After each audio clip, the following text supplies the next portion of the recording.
പ്രിയപ്പെട്ടവരെ, first on reporter NSS നിലപാട് കടുപ്പിച്ചതിനു പിന്നാലെ മന്നം സമാധിയിലെ പുഷ്പാർച്ചന ഉപരാഷ്ട്രപതി ഒഴിവാക്കിയിരിക്കുന്നു. പരിഷ്കരിച്ച പുതിയ ഷെഡ്യൂൾ ഉപരാഷ്ട്രപതിയുടെ ഓഫീസ് പുറത്തിറക്കി. മുൻകൂർ അനുമതി വാങ്ങിയില്ലെന്ന കാരണം പറഞ്ഞാണ് പുഷ്പാർച്ചനയ്ക്ക് NSS ജനറൽ സെക്രട്ടറി വിസമ്മതം അറിയിച്ചത്. പോലീസ് മാത്രമാണ് വിവരം അറിയിച്ചതെന്നും വിവാദത്തിനില്ലെന്നും G. സുകുമാരൻ നായർ പറയുന്നു. അനിൽ ഇമാനുവൽ ഉണ്ട്. Anil Emmanuel, first on reporter നമ്മൾ റിപ്പോർട്ട് ചെയ്ത വാർത്തയാണ്. അപ്പോൾ ആ വാർത്ത അടുത്ത ലെവലിലേക്ക് പോകുന്നു. നമ്മൾ റിപ്പോർട്ട് ചെയ്തതുപോലെ തന്നെ ഉപരാഷ്ട്രപതിക്ക് മന്നം സമാധിയിൽ പുഷ്പാർച്ചന നടത്താൻ കഴിയില്ല. ഇപ്പോൾ പുതിയ ഷെഡ്യൂൾ പരിഷ്കരിച്ചിരിക്കുകയാണോ ഉപരാഷ്ട്രപതിയുടെ ഓഫീസ്? അരുൺ, നമ്മൾ പ്രതീക്ഷിച്ചതുപോലെ തന്നെ വിട്ടുവീഴ്ചയില്ലാത്ത നിലപാട് തന്നെ NSS സ്വീകരിച്ചതോടെയാണ് ഷെഡ്യൂൾ പുതുക്കി ഇറക്കേണ്ടി വന്നിരിക്കുന്നത്. സ്റ്റേറ്റ് പ്രോട്ടോകോൾ ഓഫീസിൽ നിന്ന് പുറത്തിറക്കിയ ഷെഡ്യൂൾ വന്നു കഴിഞ്ഞു. അതിൽ സമയക്രമത്തിൽ വ്യത്യാസമില്ല. 2:55 ഉപരാഷ്ട്രപതി ചങ്ങനാശ്ശേരി എത്തുന്നത്. ചങ്ങനാശ്ശേരി ശ്രദ്ധിക്കണം, NSSന്റെ തന്നെ ഹെലിപ്പാഡിലാണ് ഉപരാഷ്ട്രപതി ഇറങ്ങുന്നത്. കൊച്ചിയിൽ നിന്ന് നെടുമ്പാശ്ശേരിയിൽ നിന്ന് ഹെലികോപ്റ്ററിലെത്തി NSSന്റെ ആസ്ഥാനത്ത് തന്നെയുള്ള ഹെലിപ്പാഡിൽ ഇറങ്ങും. പക്ഷേ അവിടെ പുഷ്പാർച്ചനയ്ക്ക് അനുമതിയില്ല. അതുകൊണ്ട് തന്നെ 2:55 അവിടെ ഇറങ്ങിയ ശേഷം ഒരു 10 മിനിറ്റോളം അവിടെ ഉണ്ടാകും. അതിനുശേഷം 3:05 ഡിപ്പാർച്ചർ എന്നാണ് കാണിച്ചിരിക്കുന്നത് ചങ്ങനാശ്ശേരി SB കോളേജിലേക്ക്. അവിടെ SB കോളേജിന്റെ സെന്റിനറി സെലിബ്രേഷന്റെ സമാപനമാണ്. അതിൽ പങ്കെടുക്കാനായി 3:15 അവിടെ എത്തിയ ശേഷം വീണ്ടും 5:10 ഉപരാഷ്ട്രപതി തിരിച്ചു വീണ്ടും NSS ആസ്ഥാനത്ത് തന്നെയുള്ള ഹെലിപ്പാഡിലേക്ക് എത്തും. അപ്പോഴും മന്നസമാധിയിൽ പുഷ്പാർച്ചനയ്ക്ക് അദ്ദേഹത്തിന് അനുമതിയില്ല. വരുന്നതും പോകുന്നതും ആ വഴി തന്നെയാണ്, പക്ഷേ അനുമതിയില്ല. വിവാദത്തിന് ഇരുകൂട്ടരും തയ്യാറല്ല എന്ന നിലപാടിൽ ഉറച്ചു നിന്നതോടെ അഥവാ പുറത്ത് പരസ്യ പ്രതികരണം G. സുകുമാരൻ നായരും ഒഴിവാക്കുകയും ചെയ്തു. അതുകൊണ്ട് തന്നെ ഉപരാഷ്ട്രപതിയുടെ ഓഫീസും ഇക്കാര്യത്തിൽ കാര്യമായ മറ്റ് ശ്രമങ്ങൾക്ക് ശ്രമിച്ചില്ല എന്നാണ് മനസ്സിലാവുന്നത്. അതുകൊണ്ട് തന്നെയാണ് നേരത്തെ ഉപരാഷ്ട്രപതിയുടെ ഓഫീസ് ഉപരാഷ്ട്രപതിയോ ജനറൽ സെക്രട്ടറിയോട് ഇങ്ങനെ പുഷ്പാർച്ചന നടത്തണമെന്നൊരു ആവശ്യം പറഞ്ഞിട്ടില്ല എന്നാണ് നമ്മൾ മനസ്സിലാക്കുന്നത്. എന്നാൽ NSSന്റെ സ്ഥലങ്ങളെല്ലാം തന്നെ ഉപരാഷ്ട്രപതിയുടെ സന്ദർശനത്തിന് വേണ്ടി തുറന്നു കൊടുത്തിട്ടുണ്ട്, ഹെലിപ്പാഡ് ഇറങ്ങുന്നതടക്കം.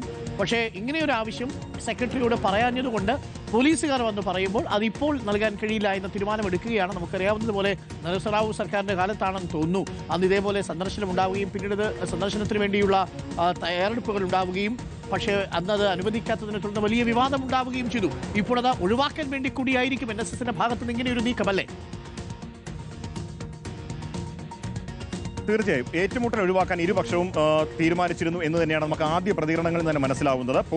പോലീസാണ് ഈ വിവരം അറിയിച്ചത് എന്ന് NSS ജനറൽ സെക്രട്ടറി പറയുന്നത് വാസ്തവമാണ് എന്ന് തന്നെയാണ് ഇപ്പോൾ മനസ്സിലാവുന്നത്. പക്ഷേ നമുക്ക് ആദ്യം ലഭിച്ച വിവരം അനുസരിച്ച് ഉപരാഷ്ട്രപതിയുടെ ഓഫീസിൽ നിന്ന് പ്രോട്ടോകോൾ ഓഫീസർ NSSുമായി ബന്ധപ്പെട്ടിരുന്നു എന്ന് പറയുന്നു. പക്ഷേ ഇക്കാര്യത്തിൽ ക്ലാരിറ്റി ഇനിയും ഉണ്ടായിട്ടില്ല. അത് വരുത്തേണ്ടത് ഉപരാഷ്ട്രപതിയുടെ ഓഫീസ് തന്നെയാണ്. എന്ത് തന്നെയാലും അരുൺ നേരത്തെ പറഞ്ഞതുപോലെ 1996 പ്രധാനമന്ത്രിയായിരുന്ന PV നരസിംഹറാവുവിന്റെ സന്ദർശനമാണ് ഇതിനു മുമ്പ് ചരിത്രത്തിൽ ഇടം പിടിച്ച നമ്മളിപ്പോഴും ആർക്കും മറക്കാറായിട്ടില്ല അത്തരം ഒരു വലിയ വിവാദങ്ങൾക്കിടയാക്കിയ ഒരു സന്ദർശനം. അന്ന് മന്നസമാധിയിൽ പുഷ്പാർച്ചനയ്ക്ക് പോയ പ്രധാനമന്ത്രിക്കൊപ്പം ഉണ്ടായിരുന്ന സുരക്ഷാ ഉദ്യോഗസ്ഥർ ബൂട്ടിട്ട് അവിടെ കയറിയെന്ന് പറഞ്ഞാണ് അന്ന് NSS വലിയ വിമർശനം ഉന്നയിച്ചത്. അത് വലിയ വിവാദമാവുകയും ഒടുവിൽ രാഷ്ട്രീയമായി അത് വിവാദമായി വളർന്നു കഴിഞ്ഞപ്പോൾ പ്രശ്നം പരിഹരിക്കാനായി പ്രധാനമന്ത്രിയുടെ ഓഫീസ് ഇടപെട്ട് തന്നെ പ്രത്യേക ദൂതന്മാരെ NSS ആസ്ഥാനത്തേക്ക് അയക്കേണ്ട സാഹചര്യം പോലും വന്നുണ്ടായിരുന്നു. അന്ന് G. സുകുമാരൻ നായരല്ല, നാരായണ പണിക്കരായിരുന്നു NSS ജനറൽ സെക്രട്ടറി ആയിരുന്നത്. ഏതായാലും അത്തരം അനുഭവങ്ങൾ മുമ്പിലുള്ളത് കൊണ്ട് തന്നെ ആകണം ഇത്തവണ ഒരു ഏറ്റുമുട്ടലിനും കൊടുക്കാതെ ഷെഡ്യൂൾ പുനഃക്രമീകരിക്കുകയാണ് ഉപരാഷ്ട്രപതിയുടെ ഓഫീസ് ചെയ്തിരിക്കുന്നത്. അതനുസരിച്ച് നാളെ 2:55 ഹെലികോപ്റ്റർ ഇറങ്ങുന്ന ഉപരാഷ്ട്രപതി മുൻകൂട്ടി നിശ്ചയിച്ച ഒരു പരിപാടി മാത്രം SB കോളേജിൽ ഒരു പരിപാടി മാത്രം പൂർത്തിയാക്കി മടങ്ങും. ആദ്യം തന്നെ മുൻ നിശ്ചയിച്ചത് ആ ഒരു പരിപാടി മാത്രമായിരുന്നു. ഇന്ന് രാവിലെയാണ് ഈ പുഷ്പാർച്ചനയുടെ കാര്യം തീരുമാനമായി പുതിയ ഷെഡ്യൂൾ പരിഷ്കരിക്കുന്നത്. അത് വീണ്ടും പരിഷ്കരിച്ചാണ് ഇപ്പോൾ അത് ഒഴിവാക്കിക്കൊണ്ട് ഫൈനലായി ഒരു പ്രോട്ടോകോൾ ഓഫീസിൽ നിന്ന് അറിയിപ്പ് വന്നിരിക്കുന്നത്. താങ്ക് യു അനിൽ ഇമാനുവലാണ് വിവരങ്ങൾ നൽകിയത്. പ്രിയപ്പെട്ട പ്രേക്ഷകരെ, സുകുമാരൻ നായർ പറയുന്നതനുസരിച്ച് നമ്മൾ മനസ്സിലാക്കുന്നതും അതുതന്നെയാണ്. അവിടെ പവിത്രമായ ആ സ്ഥലത്തേക്ക് ഈ നായകളെ കൊണ്ടുവന്ന് ഇപ്പോൾ ഡോ സ്ക്വാഡൊക്കെ വരുമല്ലോ, അവിടെ എത്തുക, അതേപോലെ ബൂട്ടിട്ട് കയറുക, അതൊന്നും അംഗീകരിക്കാൻ കഴിയില്ല. മാത്രമല്ല ഇങ്ങനെ ഒരു ആവശ്യം ഉന്നയിച്ചുകൊണ്ട് രാഷ്ട്രപതിയുടെ ഓഫീസ് നേരത്തെ ബന്ധപ്പെട്ടിരുന്നില്ല എന്നുകൂടിയാണ് സുകുമാരൻ നായർ പറഞ്ഞിരുന്നത്. എന്തായാലും വിവാദത്തിനില്ല, ഇതൊരു വിവാദമായി വളരാൻ ആഗ്രഹിക്കുന്നുമില്ല എന്നാണ് അനിൽ ഇമാനുവൽ പറഞ്ഞതുപോലെ ഇരു കൂട്ടരും പറയുന്നത്.